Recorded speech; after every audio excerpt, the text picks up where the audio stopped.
Turf Talk with Drew Miller. In this week's episode, we host Luke Yoder, Senior Vice President of Business Development with Duraedge Products. It was an honor to have Mr. Yoder on, as he's one of the most prominent leaders in the turfgrass industry. He spent over 20 years as a head groundskeeper in Major League Baseball in Pittsburgh, working at PNC Park, as well as Petco Park in San Diego, working for Padres. Both stadiums, when they were first constructed, Mr. Yoder was the first groundskeeper, and he was in charge of the construction of the original field at both brand new state-of-the-art stadiums.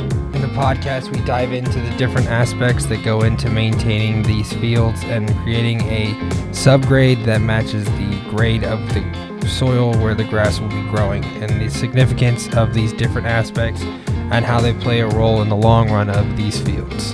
Mr. Yoder also dives into the two different jobs that he has had since his time with the Padres, with Ewing Irrigation and currently with Duraedge. He does a great job of showing the kids the different aspects of the industry, from maintaining your own field to becoming the person that's providing the products for all of those people across the country who need these products in order to maintain their fields, just as he did at Petco Park and PNC. What was so great about this podcast was that we really got to see how passionate Mr. Yoder is about what he does now with Duraedge, and showing how these new engineered soils have such an impact on the game, and how he wants to get the word out there about the products that he takes pride in working with Duraedge. So I hope you guys have a great time and enjoy this episode of Tiger Turf Talk.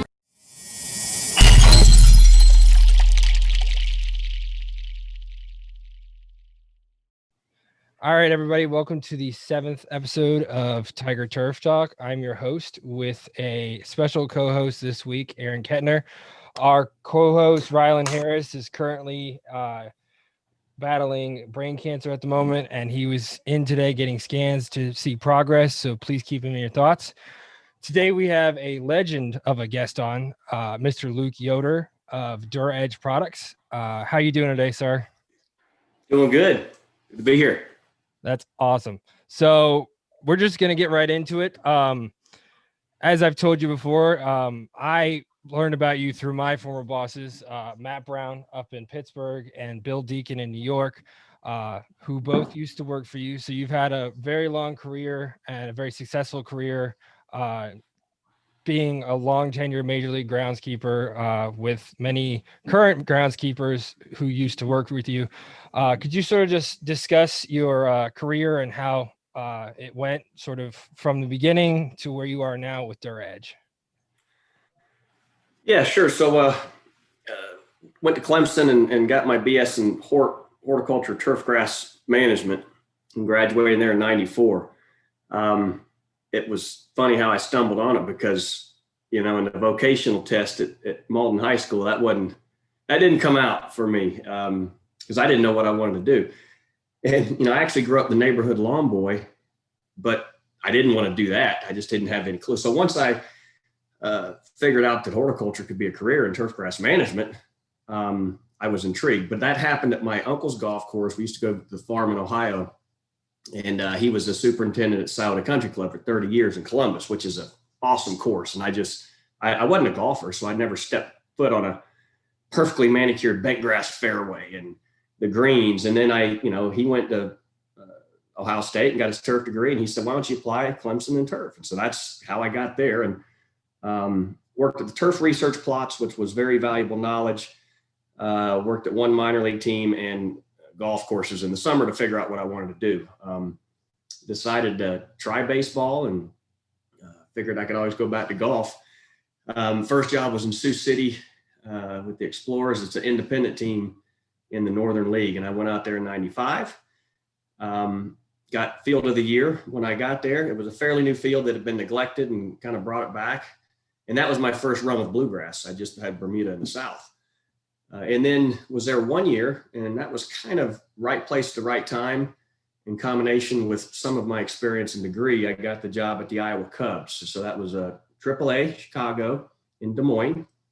That time I was 24 years old, I think, youngest guy in AAA, and I couldn't believe I was in AAA so quickly. I thought, well, maybe this could become a career. Maybe I won't go back to golf.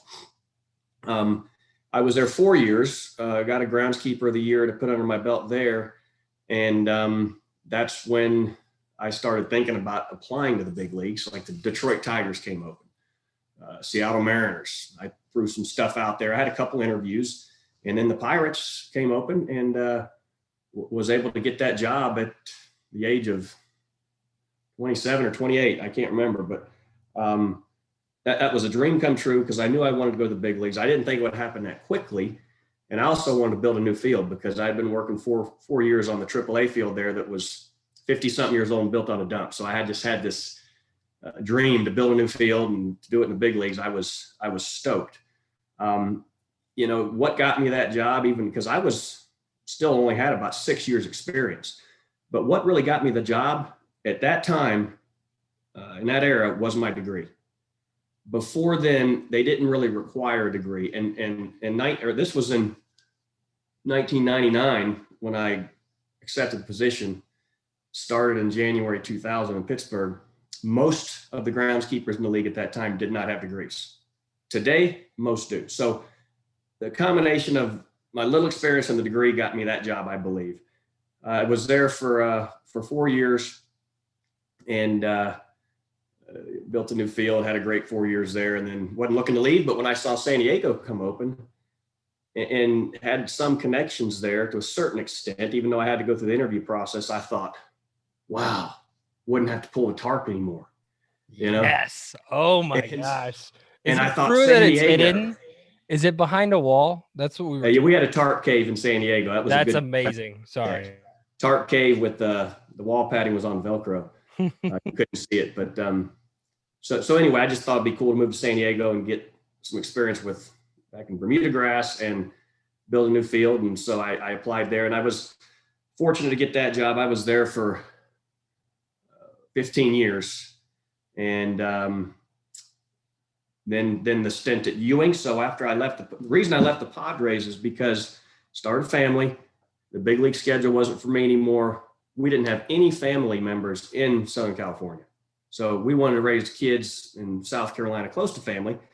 And I kind of had enough of the big leagues at that time and the schedule, and wanted something more conducive to family life. So I knew I had to learn. I wanted to get to Duraedge, and I knew that, but I also knew I had to learn distribution. And so I kind of went through the cutthroat learning process of distribution at the corporate level, got to see a lot of that and work with Duraedge there. We brought Duraedge on as a partner, and that was a valuable 3 years. And then started with Duraedge as the VP of Business Development in April of 2018.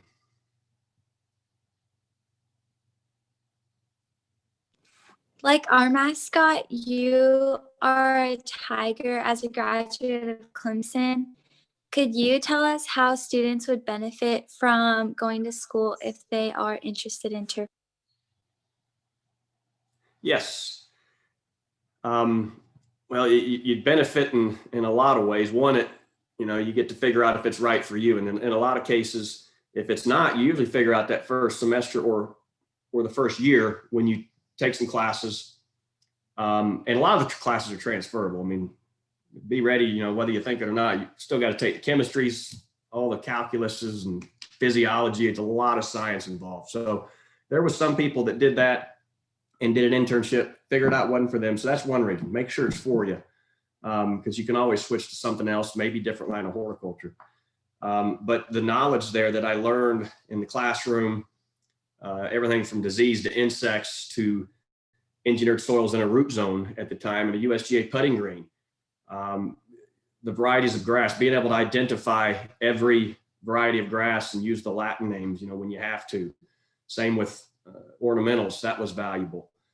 But working at the turf plots was probably what taught me the most, working for Dr. Mazur.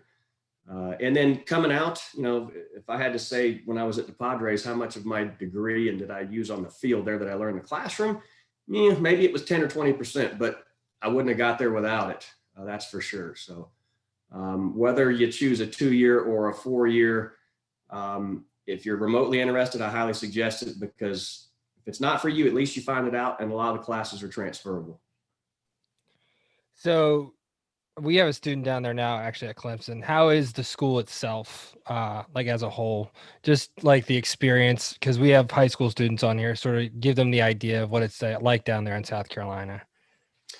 Oh man, it's home, so I'm biased, but Totally fine. Clemson, yeah, Clemson is Clemson. I mean, it is the school. When it's Christmas break, population goes down to hardly anything, and then the students make up 70-something% in the school. But it's not a huge school like Ohio State, so I like that about it. It's when I went there was 18,000 students or something. I don't know if there's 20-something now. I'd have to see. But Clemson, you have to drive through a bunch of experimental forest, if you will. Clemson has 1 million acres of experimental pine forest and all this stuff. So you drive through forest to get there. You drive through a bunch of cow pastures, probably 15 or 16 miles off the beaten path, which is 85.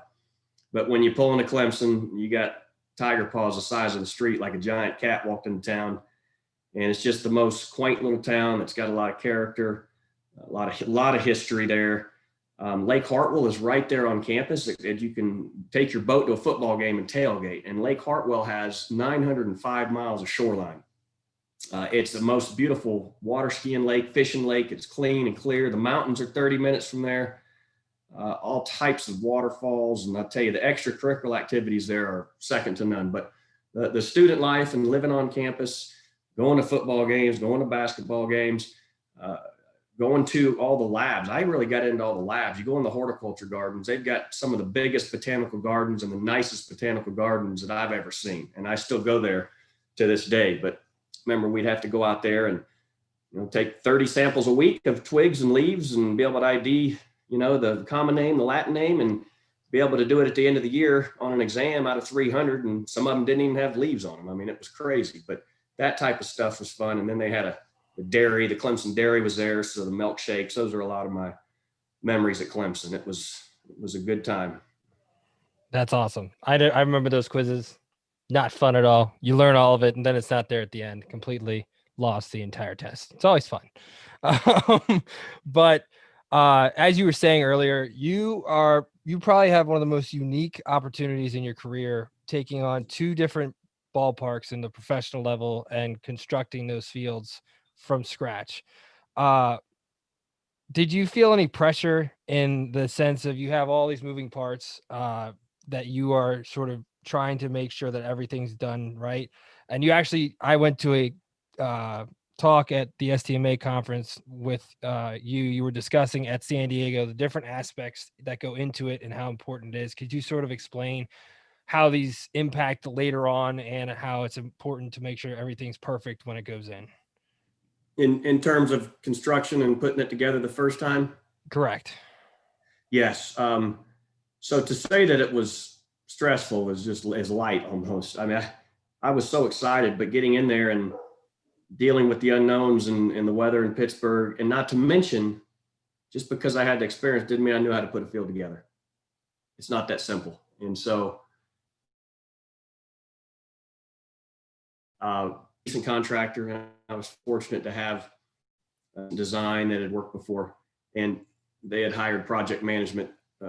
Actually was Ed Mangan, head groundskeeper to Braves at the time, to check off the steps as they went to make sure it was put together right. So that was huge, that I did not have to learn from the school of hard knocks and from my mistakes, or to not see what the contractor was doing that was wrong, and then me have to pay for it later.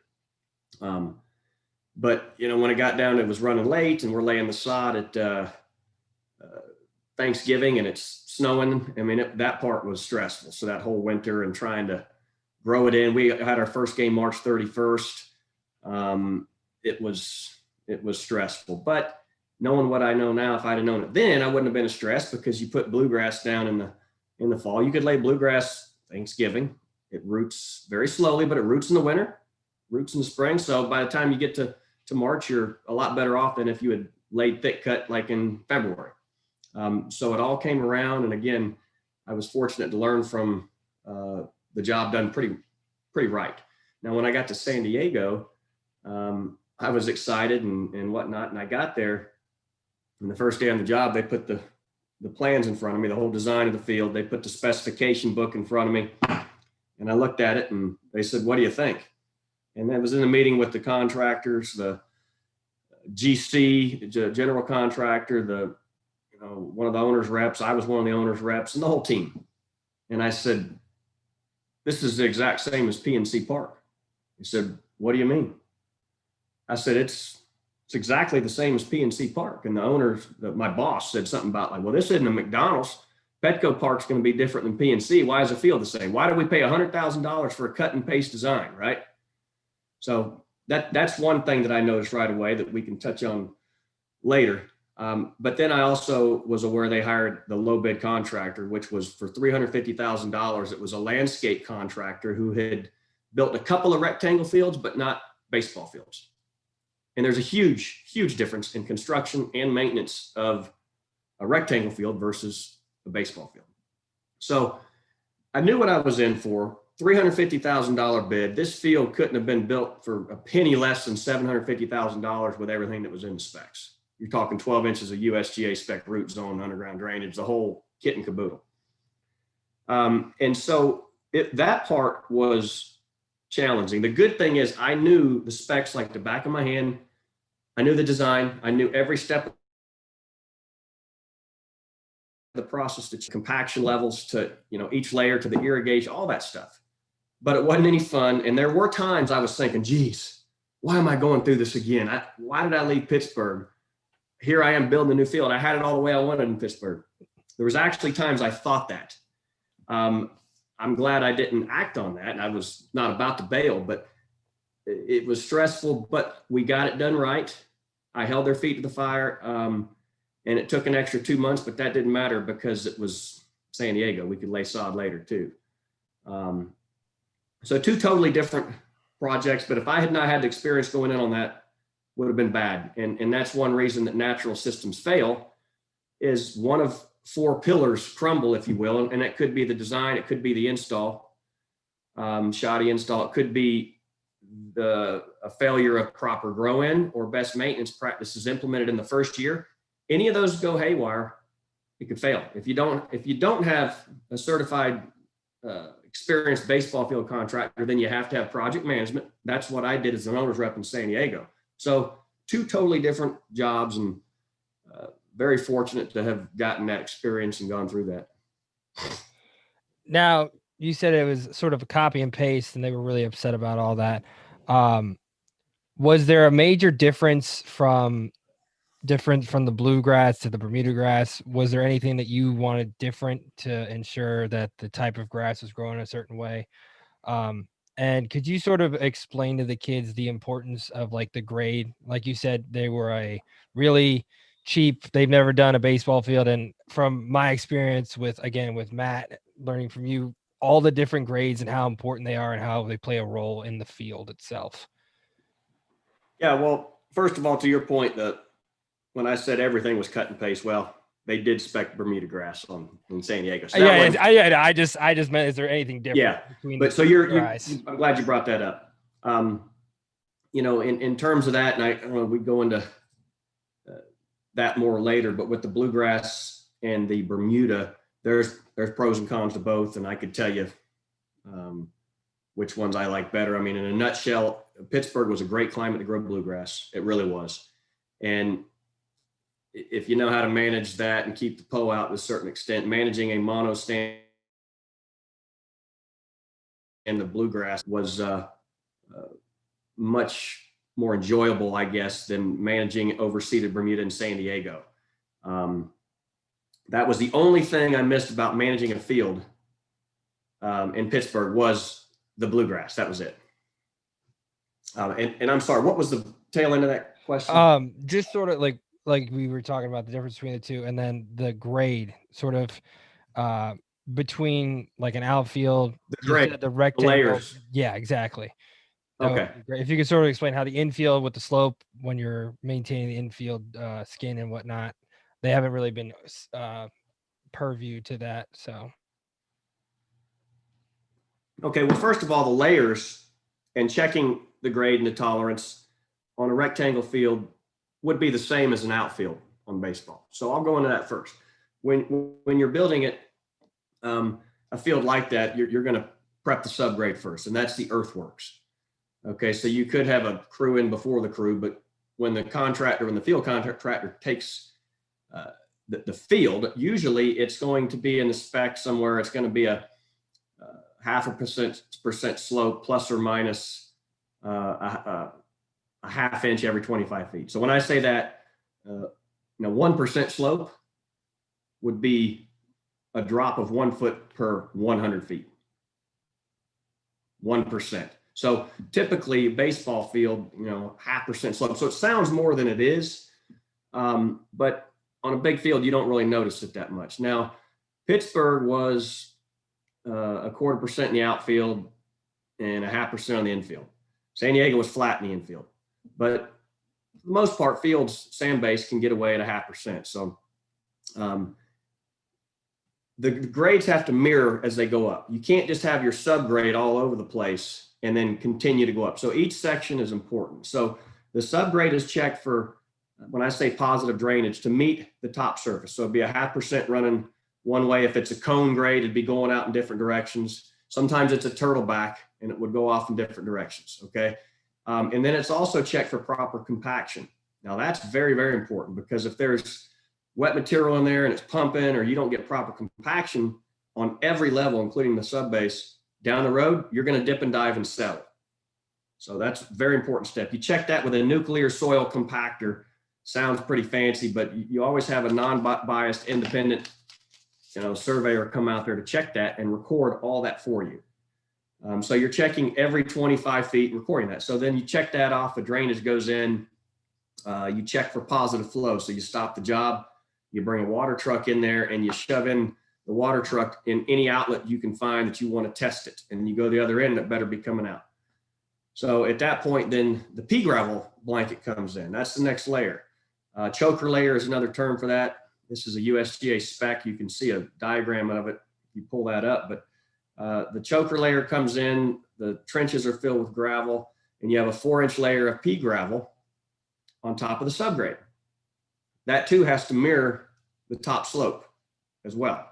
So it's got to be exactly 4 inches. It's got to meet the grade, the existing grade that's going to be for the top slope. At this time, the irrigation goes in, because it's really easy. You don't have to trench. The lines go in. They're getting put in, getting all set up. And that's when you test the irrigation. Another perfect time to test the irrigation, because you can see the coverage on the pea gravel. But better than that, you can come in and make adjustments and quick fixes without digging. There's no grass out there. So 9 times out of 10, that doesn't get checked or audited until they got problems in the grass. They got grass in there and they got to dig it up. So never fun. Right. Never fun. But it was fun to make some cool adjustments in about 6 hours when we were walking around on pea gravel. So after that, it's typically 12 inches of a USGA root zone. It was, I think that was a 95.5% Dakota peat moss at the time. And 12 inches is usually the max. 10 is sufficient. Some lower end projects could even go 6 or 8 and be successful. That's the most expensive part of the investment. So that's, well over $100,000 line item most of the time, and thousands and thousands of tons of sand, bringing in 12 inches. That one is extremely important. If you don't have good moisture in that sand, it's not going to grade properly. It's not going to compact properly. So it's a process, especially in San Diego where you don't get any rain, of a lot of water and a lot of grade and a lot of rolling to get all the air out and get it to field capacity so you get all the air pockets out. Now, when they checked that, the tolerance back then, it went from a 1/2 inch tolerance every 25 feet on the subgrade. The tolerance for the finished grade in the root zone is a 1/4 inch every 25 feet. That means they take the laser out there and they'll put it on a point anywhere I tell them, everywhere 25 feet, and it can't vary more than a 1/4 inch up and down anywhere. It's got to meet the slope consistently going down, whether it's like we had a 1/4% in the outfield at San Diego, the infield was flat, and it's got to check off. And all these things I'm talking about in San Diego is what took an extra 2 months because they didn't get it right. The root zone, they had to bring in an additional 1,000 tons. They didn't have the money. They were cutting it short. they played dumb. It wasn't for me to judge if they were incompetent or trying to pull one over on us. Not up to me to judge. It's just, hey, it says here in specs, you get, and that's, we held their feet to the fire and got what we paid for. And then after that's the sod, the warning track too. There's layers in there. The layers in this particular warning track from the pea gravel was 57 stone. And then, because it's a roadway too for concerts, you got to make it be able to sustain weight. 57 stone, and then a layer of decomposed granite, and then the 4 inches of crushed lava. So that's set up for water to move through vertically as well, just like the root zone for the turf grass. We were perking on the warning track at 50 something inches an hour.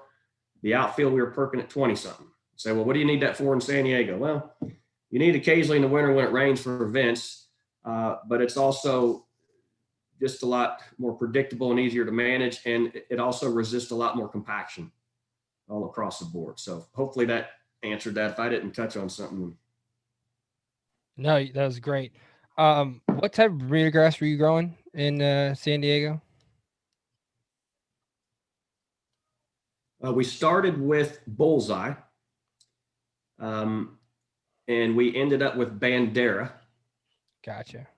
At the time when I was out there, latitude was not available on the West Coast. But a year after I left, or 2 years after I left, West Coast Turf got the rights to it. And so that's what they have today is latitude. Latitude. Okay, that's awesome. We have a practice field. We hand sprigged with our kids a couple of years ago. We got latitude. So it's a great hybrid. Now with Pittsburgh and San Diego, you've discussed sort of the bluegrass versus Bermuda grass. Did you see a lot of different cultural practices that differed, like major, like obviously you have Bermuda, which is a thatcher. It's going to be growing more aggressively. And you have to combat that and all that. Was there any major differences between the two sites that you saw? Between bluegrass and Bermuda with managing them? Correct. Big differences. Big differences. Like I said, the bluegrass, I like the mono stand. We didn't overseed anything different than bluegrass, and very little of that. I mean, we put a little bit in there fall, but we maintained what we had. We combat POA with pre-emergent. I'd spray pre-emergent 3 times a year to keep out the POA. I decided to do that after the first year, and we plucked a couple hundred plugs. There's probably, Andrew, you're probably aware, you've probably done that in your time. I think it's Chris Ecton's favorite thing for us to do, to be honest with you. Never downtime for a groundskeeper when you got a bluegrass field. Never, ever. But a lot of hundreds of plugs and plucks, and that's when I got in a pre-emergent program, and I sprayed it 3 times a year. I used to I'd turn the sprayer off anytime I went over position area, just in case I had to seed rye. Because like in front of the mound or an outfielder spot, if you're limping through the season and starting to show before you sod, you'll seed a little rye, And then in those areas at the end of the season, I felt it was easier to come in and strip out the sod and lay the straight bluegrass than it was to deal with the POA. So, we did a little plucking, but that was probably the biggest challenges with bluegrass, as long as you timed out your fungicides for summer patch and things like that. But with Bermuda, now, if you're living in a warm climate like Phoenix or even in South Carolina, it's awesome. But if you start getting into overseed and you're not in a warmer climate, it's challenging. There's a lot of teams here now in South Carolina that are with latitude that stopped overseeding. So it makes it a lot easier. At that point, I would say growing Bermuda would be, say, easier, but more enjoyable. The biggest challenge in San Diego that I wasn't quite aware of until I got there is the weather. You can grow anything in San Diego, but it's not really perfect for anything. So a hot day in the summer is 78. Doesn't get over 80 too much. A cold day in the winter, it never freezes. And you get into February, March, April, and it's just beautiful. It's 68, 70. May and June, they call it May gray and June gloom. It's cloudy and it's in the 60s. So it's cloudy most of those 2 months. The marine layer comes in. So at that point, your ryegrass is still kicking. You're looking good. You're growing good rye. But you got to think about it. That ryegrass is always overseeded in the fall. And so at this point, it's been out competing the Bermuda now for 6 months or longer. And it's not until you get into July that San Diego really starts to get sunny. I mean, people out there, they hate May and June. I liked it because it was good for the dirt, really good for the moisture management. But at that point in July, you get into the 70s. So it slowly wakes up. So we couldn't come out of transition until August, September. And that was the challenge, because there was some times where the rye would outcompete the Bermuda, and you'd finally get warm weather and try to come out of transition, and you don't have Bermuda everywhere. And when that happens, your ryegrass, it still looks good on top, but it's shallow rooted. It's very shallow rooted. And what got us in San Diego wasn't so much the heat and humidity as it was you get into August, September, and all the nights are in the 70s, just about 70 degrees. So it created those conditions where the roots sloughed off. And so then we were susceptible to large divots. And that was the biggest challenge. And a combination of that and the salts in the water, the ryegrass didn't like it as much. And so that's something you can almost talk about for hours and hours, that transition and making sense of that. But we got better as we went. We never had anything that anybody would have noticed. Maybe you might have seen a couple divots here and there early in the years, but once we got the Bandera, that was the best transitioning Bermuda grass that I'd ever seen. And it has such a good mat that it stayed strong the entire year. And then with the monster trucks, we started sodding every year because of the monster trucks. So then we didn't, we started a fresh Bermuda base every year. And so that helped as well. So the monster truck was an annual thing. We were in at the STMA conference at a hotel, and we watched it one night. I was like, wow, this is like crazy. must get a new field every year if this is what's going on. Yeah. You had a good seat there for that. Can you describe any major differences between minor league and Major League Baseball outside of the budget? The minor league atmosphere was more fun, more laid back. I wouldn't trade it for anything. If I would have been at the Iowa Cubs for a couple more years, I maybe never would have left. I mean, there's a handful of good minor league groundskeepers that have turned down big league jobs because they're happy where they're at. So it's that comfort zone. It's 1 month less of baseball. So you have 71 games instead of 81 or something like that. In some cases, fewer events. In some cases in Iowa, the winter is your friend. In Pittsburgh, the winter is a groundskeeper's friend. They can't have events. You shut down. You might be making the same as somebody in Arizona that's working their tail off. So there's a lot of benefits to the minor leagues. And the budget, I would not say that was something that would really be a problem in most minor league fields today that would be detrimental. I mean, it's a decent budget. It's not a big league budget, but it's a decent budget. Staff a little bit smaller, but a lot of minor league groundskeepers these days, most of them have full-time assistants. So that helps. And then the pressure, the extra stress and the fact that you're in a bigger fishbowl with more people watching you. Every game is on TV every night. The Padres weren't necessarily on national TV every night, but you are a fair amount. But every game is on the highlights on the national level every night. And so you think about that. So yeah, definitely more pressure, more stress in the big leagues, more hours than the minor leagues. And I mean, I still had fun in San Diego and in Pittsburgh, but a little bit, not as laid back as the minor leagues, put it that way. With having so many games, was there any way you kept the crew's moral up?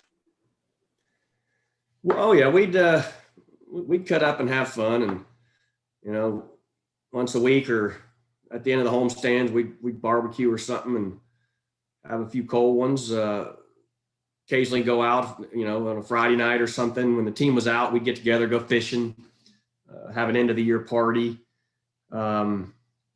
We had sometimes would play cards certain times. So if they got their chores done, because I wasn't one to, when the game starts, just do nothing, right? And that happens. I'm not saying for the right or the wrong. It happens a lot. A lot of times when the game starts, you're not doing anything except hurry up and wait. Well, in Pittsburgh, sometimes that was okay, especially after you got done pulling the tarp and you're so tired and dirty, you're hungry, take a break, but in San Diego, working on the crew there to me was more of a privilege because what are you going to do? Come watch baseball, and you got a cakewalk compared to Pittsburgh. I probably wouldn't have thought that if I hadn't been in Pittsburgh. So that being said, that, they did have their chores, but I think in the end they took pride in it. So everybody it was very clear what you're going to do. Some people were responsible for certain equipment. Some people were responsible for making clay. So typically, if they worked hard, they get all that done in the first 3 innings. And so then, we'd do the drag, and then they had a certain break they had to take for a meal. But if they got everything done, I didn't have a problem with them sitting in the break room and watching the game or throwing some cards around, something like that. So, when you're with somebody for that long, to a certain extent, you do become family, and you take extra careful measures when you do bring another, person in to make sure it's going to gel and work. That, and then the, special events, it's just trying to make that to where me fighting for them and trying to get them rewarded for it, because I wasn't, but I felt like they should. I think, getting overtime or a bonus for something like that helps crew morale. But, it's a tough one. I think most of them are in it because they love it. So as long as I'm not a total prick, I think it, was going to work. So I have expectations, Andrew's probably heard. I probably wasn't easy to work for all the time, but when things were right, then we were having fun, and when they were wrong, I tried to take ownership. So I have a personal question. You sort of started to answer it there because, like you said, during the game, there were jobs that needed to be done. And so I used to work for Bill Deacon, who was an assistant to you, correct, in San Diego? Is that correct? And then Matt was an intern with you, correct? Correct. So I worked in New York and Pittsburgh. What is your day-to-day like, whether it's mowing and all that? What was sort of the day plan, whether it was sent to us beforehand or we got there and whatnot? And I'm sort of want to compare and contrast myself to what they took from you and what they sort of made their own. You know what I mean? Okay, so like our game day routine. Yep, perfect. Okay. All right. So when Bill was there, I tasked him with the infield maintenance.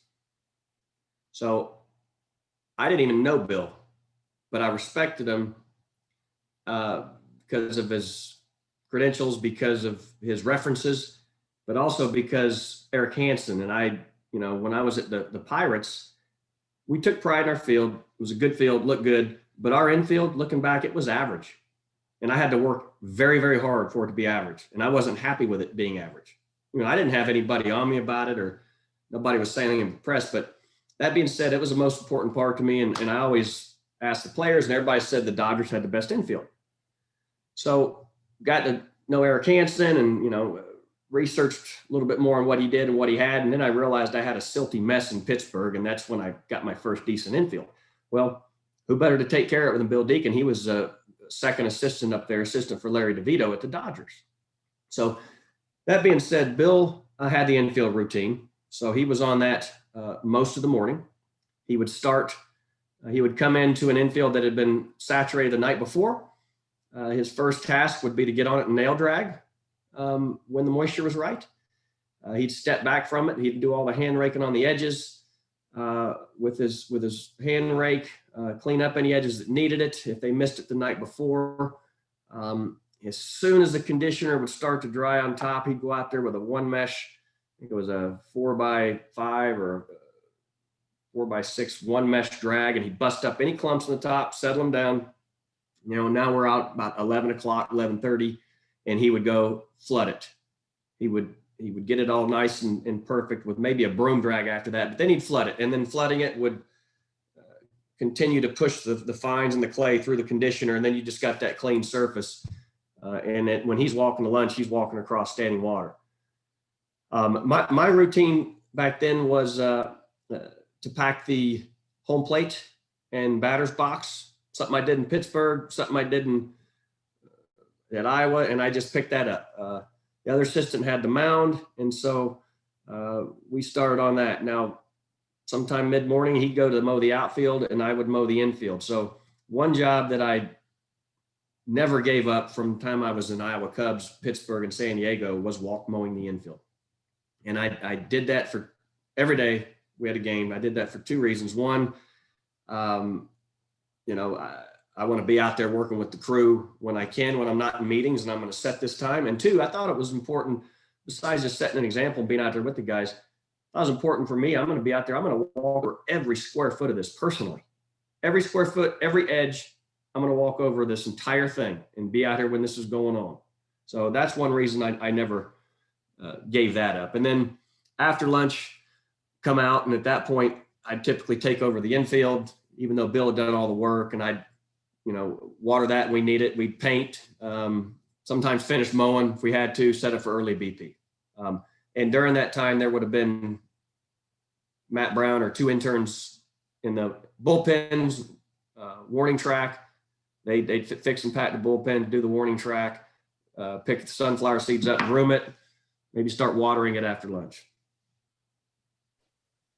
Pretty close, pretty close to what I was doing. So yeah, no. But you sort of spoke to this, and I sort of want to see from your aspect, because we do want the kids to sort of learn. You were sort of talking about leading by example in there, and how you wanted to make sure that they knew you were there for them. And I know Matt talked about that. We had him on the podcast before. He said, I want to make sure that they know that I'm here to do what they're going to have to do. Would you say there's a certain leadership style that you used when you were in San Diego, and how effective do you think it was? And was there ever a point where you had to sort of change leadership styles with the certain crew that you had at the time? I don't know if I ever did change leadership styles. I know I was forced to step back on certain aspects of being out there and doing it, with all the meetings and stuff pertaining to special events and all that. But yeah, I mean, leading by example is, well, prove yourself. You're going to prove yourself to me, but I'm going to prove myself to you too. It's like earning mutual respect. But the biggest reason is because how can I expect you to do it the way I want to do it if I don't show you how I want to do it? And I would never tell somebody to go out there and do something and then go out and critique it if I hadn't demonstrated multiple times and worked right there with them. I would never critique somebody or try to correct them if I hadn't gone through it. So that's probably the biggest reason, to lead by example, because show them how you want it done, get their feedback. You know, they'd listen first. Usually I say, look, after we're done going through this, love to hear your feedback. You know, if you have any, you know, suggestions for the good or the bad, whatever.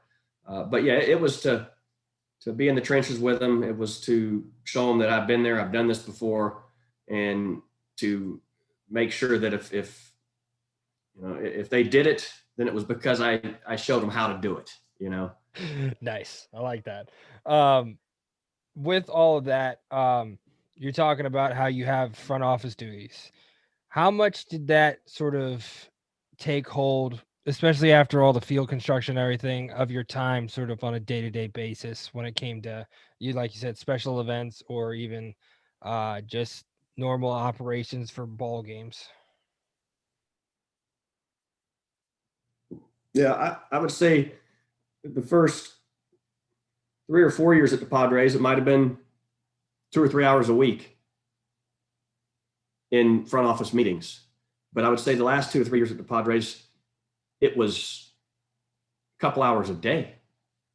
And I didn't even go to all of them. I mean, I started sending my assistants to some of them for certain events because it just wasn't fun anymore. That's when it wasn't, kind of got to be the point where it wasn't as much fun going and spending more time in those meetings. And then you go to your office and you got to follow up and come up with budgets. And so, you know, I knew, you know, besides wanting to get back home, that was another reason I didn't enjoy it as much my last several years, because when the events went over 100 events, we have 100 events and 81 games. And the people that I was working for at the time were more focused on event driven. And I saw the writing on the wall, because I used to get handed the schedule and I could plug in my maintenance dates for aerification and chemical applications. Next thing you know, they were handing me a schedule that was already plugged in with all the events. And so it got to be the point where I had to get some help from my assistant to go to these meetings. And that's when I was glad my assistants were getting overtime, because they were getting a bonus to work the events. And I pushed for that. And that we were one of the few teams that, I know the hourly guys did, but both of my assistants were getting overtime or double time to work events. Therefore, I didn't feel guilty on a weekend when the team was gone, especially when I trusted them. Okay, weekend team gone, you guys got it. And so they went out there and got that and earned the extra money and went from there. But yeah, it was a lot more time in the end than the beginning in the office, that's for sure. So we'll start towards the beginning of that time. Was there really any influence on the front office with sort of not the way you maintain it, but maybe like, again, with your conditioner, like you have Baltimore, who has a darker conditioner to match sort of the Camden Yards classic look? Was there anything that they had a say in, or did you have pretty much autonomy over this kind of decisions, like mowing patterns and stuff like that? At one time in the beginning, I think they did say they wanted the infield to match the sandstone. That was easy, natural calcine color. Normal, yep. And as far as mowing patterns, it wasn't until I guess the last several years they asked us to put the SD out there at times, maybe when we wouldn't have, or they asked us to put a Tony Gwynn number out there. There was nothing that was unreasonable in San Diego for nothing that I got upset about or lost any sleep over when it came to what we did with the field. Nothing I can remember anyway. As young high school students applying to internships, what do you look for when you're hiring?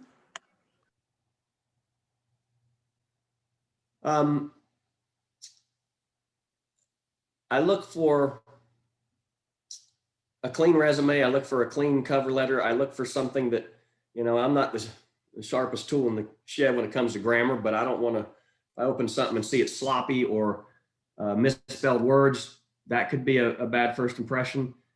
So looking to weed that out, basically the approach. And then in the end, references are more important than experience to me. So you got to have the experience to get the references, kind of come together. But I could kind of blow through the whole thing and see that you've done this and this and this, and it's clean. Okay, well, who's the references? Pick up and call, that type of thing. And then feeling out those references besides interviewing, because I've interviewed interns before and had some great ones and not so great ones. But, I try to pull out of them, this is a fast moving job. You got to move at a quick pace. Is there anything you're not wanting to do that you'd be what would disappoint you? What do you want to do? And make sure that their expectations are on the same as mine, making sure they're not in it to just be around the players, that type of feeling out. But in the end, the references helps, solidify that and confirm that with, are they adaptable? Are they willing to learn new tricks? Are they set in their ways? Do they feel entitled? All those questions I would go with the reference. Sort of going in with that. Obviously, for me, Matt and Chris out in Pittsburgh were great mentors to me. They had a huge impact on my career and where I am today. Was there anyone in your career that really sticks out, whether it's a professor or a former position, former job, or is there anyone that had that impact for you? Yeah, I would say, I moved around so much initially that I didn't necessarily have one. But Dr. Mazur was my professor. He was my advisor at Clemson. And he was extremely hard on me. And I probably learned a lot more from him than I thought when it comes to keeping equipment clean and being orderly and organized. And but in the end, we just had a great relationship, and he was a mentor. And I did lean on him even in Sioux City and Iowa at times with bluegrass questions. I would say when I was, my first field working at the Braves, Ed Mangan was the head groundskeeper in Atlanta. He had offered me a job working for the Braves, and I didn't take it, but he came up to Pittsburgh in the project management thing. So I would say along the way at one time, he might have been Mike Andreessen when I was coming from Sioux City to the Iowa Cubs when he was a head groundskeeper there. He would have been one of them. And then, when I first got in the big leagues, some of the guys, the veterans that had been around for a while would have played a role in that as well. So I was never, ever one that thought I could do it on my own. No matter where I went, I always joined Superintendent Association, local STMAs, participated in those, served on the board, got involved, always made contact with the local turfgrass professor, whether it was, Dr. Mazur from Clemson, or getting to Iowa and Dr. Minner, or when I was in Pittsburgh, Andy McNitt, still great friends to this day, and leaning on them and measuring twice and cutting once. And so I find mentoring extremely important, and it's a requirement for success. I really think so. And you probably are one of the greatest mentors in our industry, with the number of head groundskeepers that used to work for you and the people you've worked with and the people you've influenced. So big congrats to you, because that's awesome. You Thank sort you. of touched base on this earlier, very shortly. You've been a head groundskeeper for more than 20 years, whether it's a minor league, major league. Was there anything that you could tell yourself now that would have made your life a lot easier back in the day? Maybe starting in Pittsburgh, with the new field, like you sort of talked about, maybe don't stress as much, but is there anything that you wish you could tell yourself? From Pittsburgh, if looking back on Pittsburgh when I was there? Yeah, Pittsburgh, anytime really.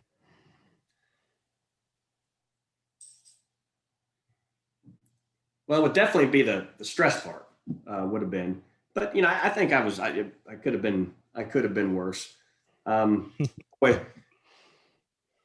looking back to Pittsburgh, knowing what I know now, it definitely would have been the infield material I selected. I mean, that would be probably the biggest thing, is knowing what to look for in the silt to clay ratio. The balance of sand, particle size, sand shape, and the red flag with that silt to clay ratio in Pittsburgh, which was a 2.8 or something, knowing that if I had searched enough, or at that time Grant was just starting to get his mix out there, that probably would have been the biggest one. Engineered mixes weren't available then in our industry because he was still in development, but I would say that, the infield mix, and just not stressing so much. Yeah, I was gonna say there wasn't really that much known for infield mixes back then, correct? Am I wrong in saying that? Yeah, we had 3 options. We had Kurtz Brothers, Diamond Tex, and Beam Clay or something. Okay. We threw them all out there in boxes and installed a 4-inch profile in these big boxes and let the weather hit them and rake them and tamp them and walk on them and see what happened. It was the guesswork. It wasn't based on science. You've had the opportunity to work with the MLB and be a consultant where they had you go to different countries. What was your job specifically, and what was your favorite part? Well, in the Dominican Republic, it was for the Padres. Initially, the first visit was to assess the field and try to help them with what they had. But then in year 2, it was to go down there and build 2 new fields, or to be the project manager in the Dominican, if you will, working with the contractor for 2 fields. And so that year was 10 trips. It was almost once a month going down there. And what was the rewarding part of it was seeing what they had, or what they, actually what they didn't have. I mean, they were edging the field with a machete, and they took pride in their job, and they'd use a string, but they'd edge the whole thing with a machete, all 2,000 feet of it.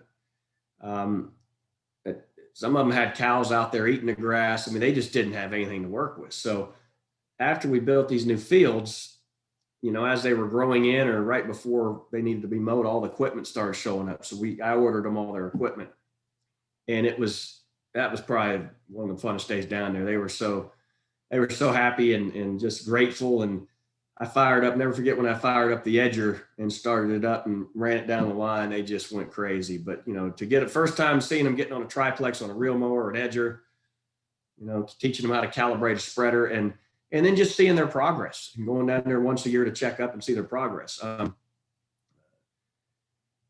Korea was, of course, totally different. Went over there to consult. That was a private consulting gig. I went over there several times, and we actually did some installs. Most of those fields over there are like the old Three Rivers, the old cutouts with AstroTurf. So you can do a remove and replace in about 24 hours with the right equipment. And we did that, but we also did a lot of trainings. We went all around South Korea, did a couple, 3 installs, and then we did a lot of training with these guys. And the thing in the Dominican, I mean, it's a third world country, so you would kind of expect that. But in South Korea, I mean, they're years ahead of us in technology. I mean, they blow us out of the water in so many aspects of business and technology, but their groundskeeping is kind of back in time. And I remember these guys were sodding, and they had little pieces of sod that were not even cut right, and they were putting wooden toothpicks. They had it broken in half for sod staples, nailing them in. So just little things like that. I almost felt like I could help them as much as the people in the Dominican. So that was cool. And then Japan recently was for it was last November for the, Andrew, you might know the name, not the World Baseball Classic, but it's a big world tournament. I think you got it right. World Baseball Classic. Yeah, maybe the World Baseball Classic. But we went over there to actually teach a class, and we did this in the Dominican too. We had all the groundskeepers from all the teams come and did a webinar seminar, and we went on the field, did demonstrations. We showed them how to install black stick. We showed them how to maintain their pitching mound. We, in a classroom setting and on the field. And they didn't know. I mean, the material they had over there is loose and shifty. It was worse than Pittsburgh ever was, by far. So when they saw engineered soils compared to what they had and how they perform, they're switching it out. And so as soon as we left, the Tokyo Dome did a remove and replace. Another field just recently did one over there. So, engineered soils has caught on in other countries besides United States. But it's Dominican, Mexico, there's some, but Korea and Japan have a lot of opportunity. Taiwan does. And then there's London, they played Major League Baseball played over there. So anytime Major League Baseball plays, that material's going in. That's awesome. I know all those places are incredible, and the jobs they do is fantastic. The next thing I sort of want to shift towards, you discussed how Ewing was a stepping stone to where you are now. What is it specifically with sales and whatnot did you learn at Ewing that was so important to what you do now? Well, I don't know if it was so much the sales, because that's what I thought, Andrew, when I went there. Distribution, I'm sorry. Well, distribution, but still sales is part of that. So that was probably the thing that intimidated me. I had to learn the distribution part, which sales comes with that. Mm-hmm. But someone told me, was a coach of mine. This guy specialized in this type of thing and coaching for career changes. And he told me, he said, don't you realize it? This is after he had long conversations. Don't you realize that you've been a salesman all your life? So what do you mean? He said, have you not sold yourself everywhere you've been? I said, yeah, I guess so. All the interview processes. So the fact is, most of us are in sales when you go get a job, and when you lobby for what you want, when you justify what you need for your budget, all that is really sales. So that part wasn't as much of a concern. It was more to get the knowledge of how distribution works and with the relationship with the manufacturer and the supplier. And I really didn't know all the intricate parts of it. It was, how buying works and buying, the relationships and partnerships you have with that, and buying power and just distribution. And that was valuable for me to work for a distributor and be able to work with contractors, architects, sports field managers from a distribution side instead of from a groundskeeper side. So from a groundskeeper side, I had worked with contractors, architects, other groundskeepers. The other thing that I don't know if mentioned, but I owned a company called Diamond Designs. I had that in San Diego. It grew to a decent size to where I had partners. We were laser grading. So I actually was a mini contractor, if you will. We were doing it ourselves. And so that led me to believe that, hey, the distribution would be a good thing to get the experience before I go to my next dream job, which is to work for a supplier and a manufacturer in the form of Duraedge. Part of that job at Ewing too was to bring Duraedge on. So that was in the works, and it was kind of set up, and there was no funny business or secrets going on. Ewing and Duraedge understood what was going on. And I still have a good relationship with Ewing. They're still a partner of ours, so I still get to work with their sports field team. I do a lot of education for our partners. And now from this side, it's just a lot easier and more comfortable for me to do that, because I understand how they work a little bit better than I did when I was at the Padres. During your time with Ewing, can you explain what your day-to-day job entitled? With Ewing, I would say that 50% of the time I was on an airplane, going to a seminar, or going to a ballpark. Most of the places I visited were Division I or minor league, major league, NFL, Major League Soccer. There was a construction job. I could be a help with that. So, in the end, it was, I lend my advice and my experience, and you're going to see the value in that and get the product from us type thing. That was kind of how it worked. But if I wasn't traveling, you can imagine Southern California is a big area. So I'd get in a truck and drive around Southern California. I still couldn't go see every field. I mean, there was so many, but particularly the higher level fields I would visit. And then some big complexes, for example, Poway Unified School District was in San Diego. Head superintendent there, Mike Tarantino. He, could say he played a mentor role with me at one time way down the road, but a good friend of mine. He had 52 high schools. So he had hundreds of fields. Wow. I go see him, right? So that's what I did with Ewing for the most part. So now I want to shift towards Duraedge, because their products completely have changed the game from when I first started working with certain clays and whatnot to black stick. We actually use black stick here at Brentsville. We teach them on Awesome. black stick and whatnot. So, Cool. can you sort of speak to how those products have differed from when you were actually a groundskeeper to now, sort of seeing that growth? In terms of packing clay? Any clay, I know that the infield mix has become even better since when I was at Pittsburgh 7 years ago. Wow, that's a long time ago. Jeez. It's a game changer. I mean, it is night and day. It really is. So I mentioned my Pittsburgh infield. I had to work the heck out of it. I had to get the moisture perfect, and I had to roll it every day. And I could only roll it at that perfect moisture. The window was about that big. And so a lot of times we had to put Visqueen on it to do it, so it didn't stick. It was just a nightmare. But so now fun. When we did that, we could have that's what I meant. We had average conditions, some nights it might've been above, but some nights not. I just know how bad it was compared to what engineered soils are today. So my point is, engineered soils today have changed the game in so many ways. One is it has reduced maintenance a lot. It's more predictable. It's more consistent. Your reentry after rain is quicker, less painful. You're using less conditioner to get on it. Less maintenance cycles. That you don't have not the need to laser grade as much.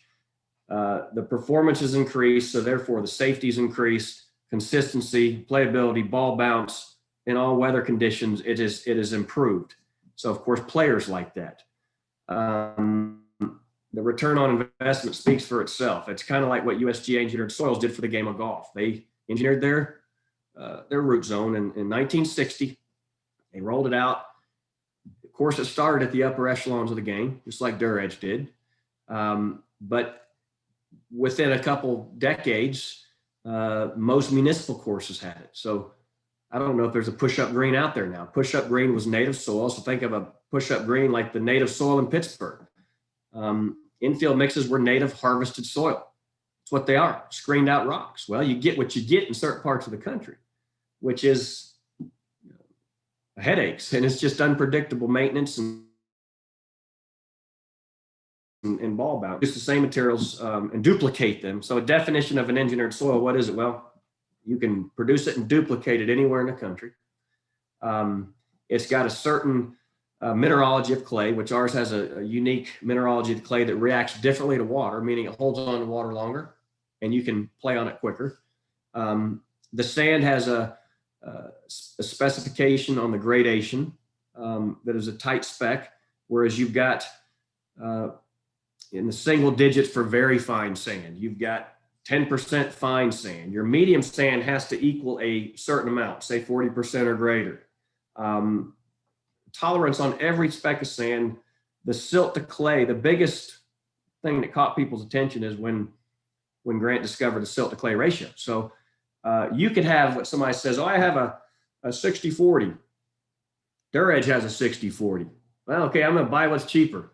Huge difference in a 60-40 compared to Duraedge's 60-40. So Duraedge's 60-40 is going to have spec range for everything I just mentioned.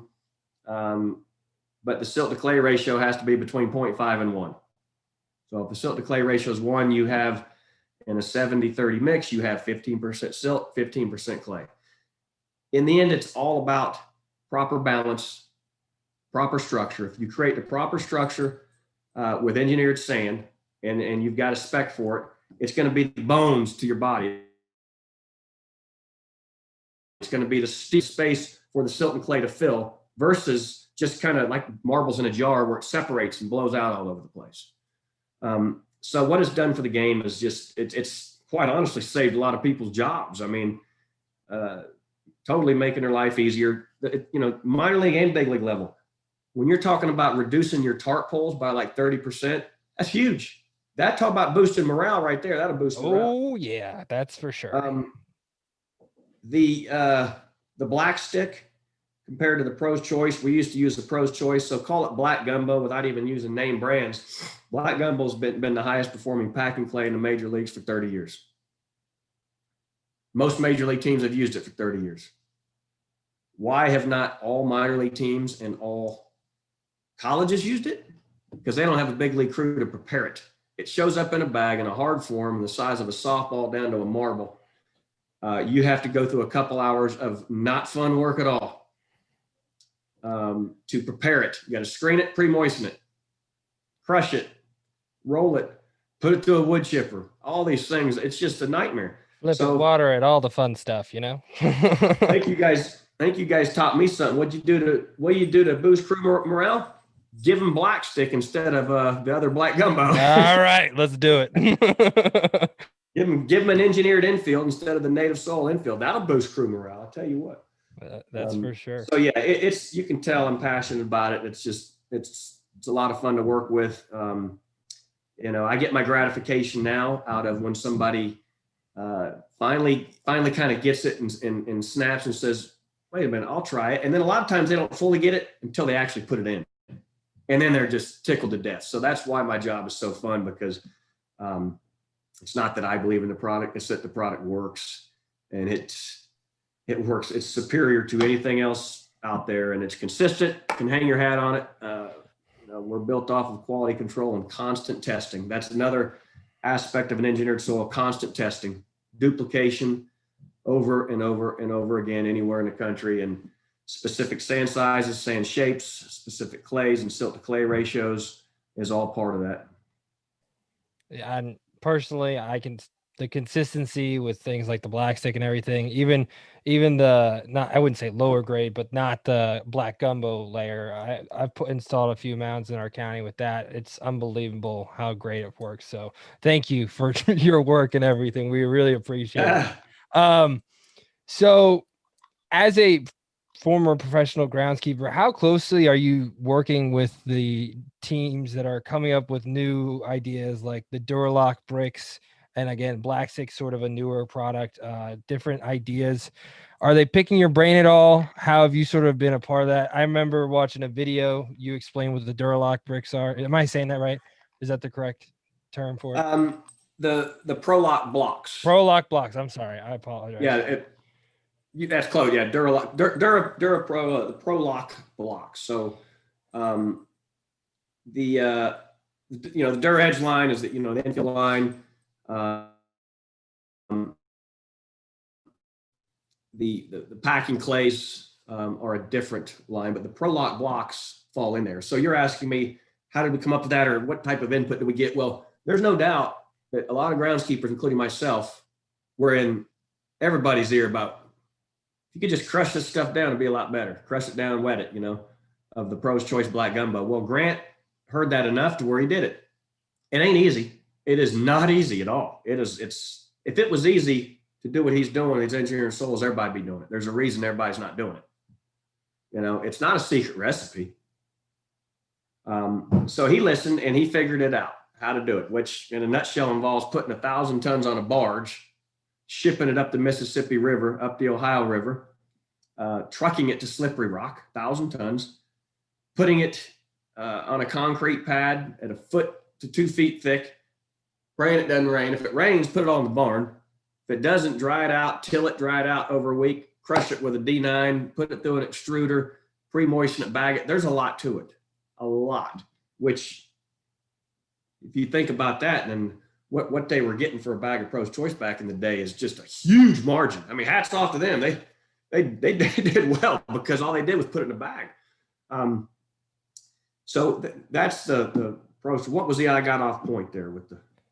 Just sort of like the ideas behind the ideas. So Grant heard it enough from enough people that he finally decided to do it. But you understand why it took so long. That's how I want to explain how difficult it was in the process. For sure. And it's amazing what goes into it. With the Prolock blocks, I would say that was something we came up with in-house.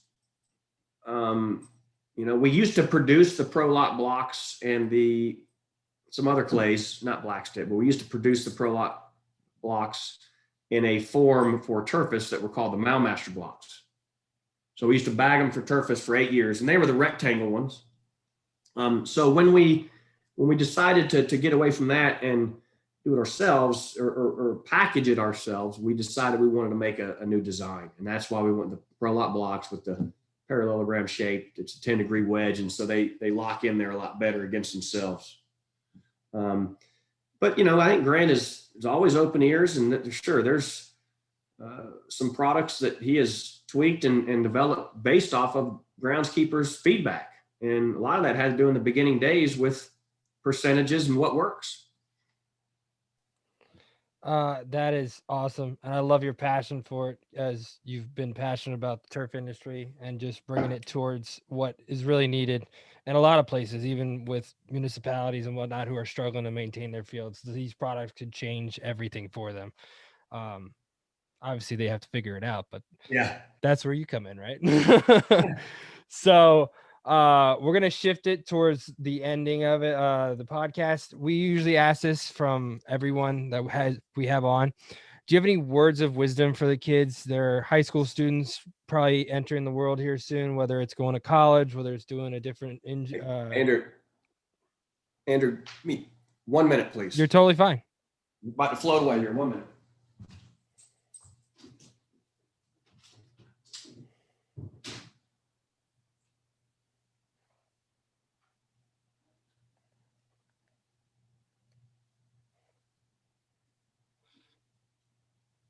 That Totally fine. No, totally fine. Do you have any words of wisdom for the kids as they're sort of entering the world, whether it's in the turfgrass industry or just life itself? Entering the turfgrass industry, I guess I would say goals are good, objectives are good.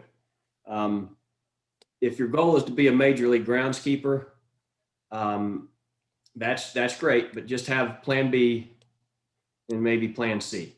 There's nothing wrong with making that goal, but it's just so much more competitive and tougher to get into it. I was fortunate when I got into it at the right time, just came out with a degree. Not many people had it, and it was different.